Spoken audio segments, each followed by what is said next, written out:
Nah, sekarang kita masuk ke tentang ini stakeholders ya. Yang disebut dengan project stakeholders ya teman-teman. Itu secara umum ya, itu terbagi menjadi dua ya. Jadi ada yang internal, ada yang eksternal. Ya. Internal berarti ya project team itu sendiri ya, manajer proyek dan para pembantunya. Ya. Eksternal berarti di luar dari project team, ya di luar dari tim proyek. Oke, bisa siapa aja nanti kita lihat ya.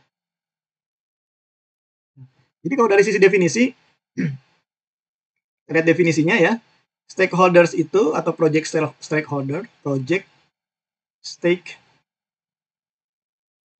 itu definisinya ya, siapa itu? Ya. Jadi any person ya. Any person atau bisa juga nggak person ya, bisa juga lembaga ya, bisa kita sebut grup aja. Any person or group ya. That supports ya, supports apa nih? Yang mendukung ya, atau bisa juga is affected ya, is affected. Ini ada di PMBOK ya, di Project Management Body of Knowledge. Jadi bisa dipengaruhi juga ya orang atau kelompok ya, atau instansi institusi yang mendukung atau dia dipengaruhi ya oleh si proyek ya.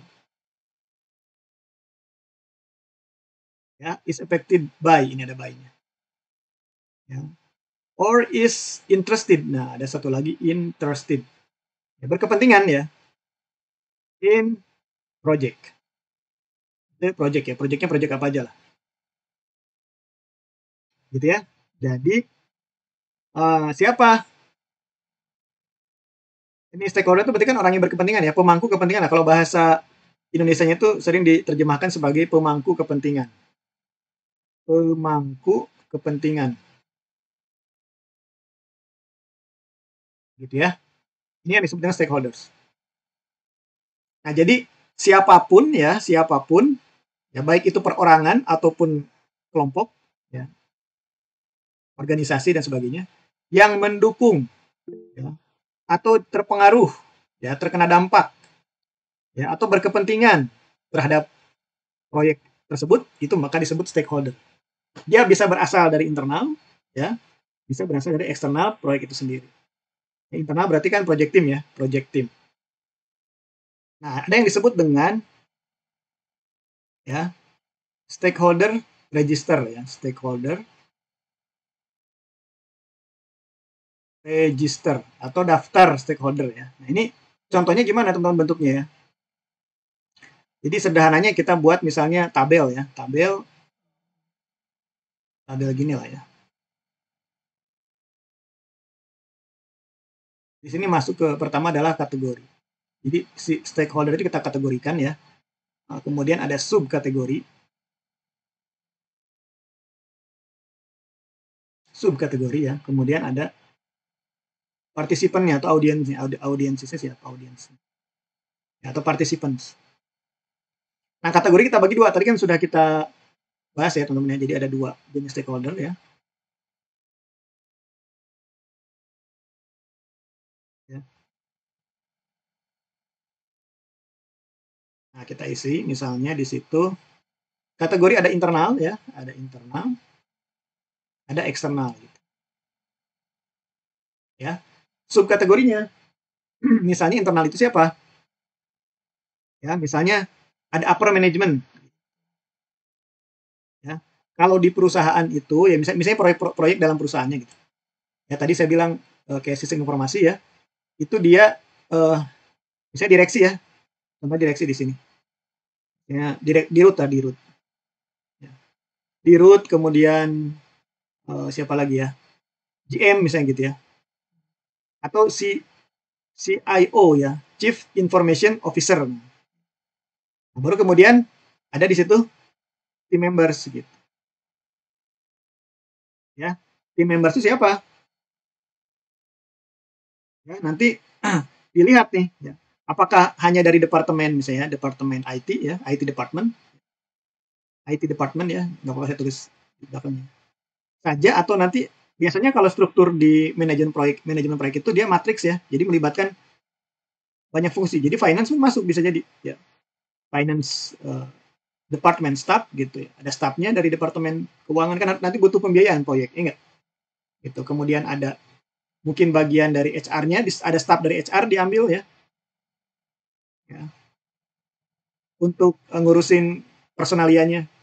Ada juga mungkin bagian dari customer service atau customer relation ya. Atau PR gitu ya. Nanti kenapa? Karena ada nanti stakeholder eksternal nih, ya kan? Misalnya saya pada klien ya, kan? Kliennya sih, kalau proyek ini untuk klien ya tadi bikin sistem informasi kepegawaian ya untuk klien PT XXX tadi ya. Nah kan harus ada PR-nya, ada customer service-nya atau customer relation-nya kan untuk bisa berkomunikasi gitu. Ya kan bisa juga dengan klien, bisa juga dengan bisa customers ya gitu, yang eksternal ini. Atau bisa juga dengan pemerintah ya, biasa disebut dengan government atau regulatory agencies ya, agen-agen kantor-kantor inilah pemerintahan publik biasanya, ya kan? Nah, bisa dengan vendor gitu, ya kan? Nanti kan vendor bisa biasa dengan orang-orang keuangan ya nggak, yang pembayaran kan atau bagian pengadaan kan misalnya. Jadi tim members itu dia biasanya lintas fungsional ya, lintas departemen biasanya. Jadi dalam satu tim proyek itu biasanya dia ada berbagai kompetensi ya, contohnya. Ada klien, regulatory, ada vendors ya, kemudian apa lagi? Nah, bisa juga di sini ada masyarakat ya, pihak masyarakat, publik. Ya. Ini publik harus ada perwakilannya, teman-teman ya. Bisa juga dari LSM gitu ya, NGO gitu. Ya kan?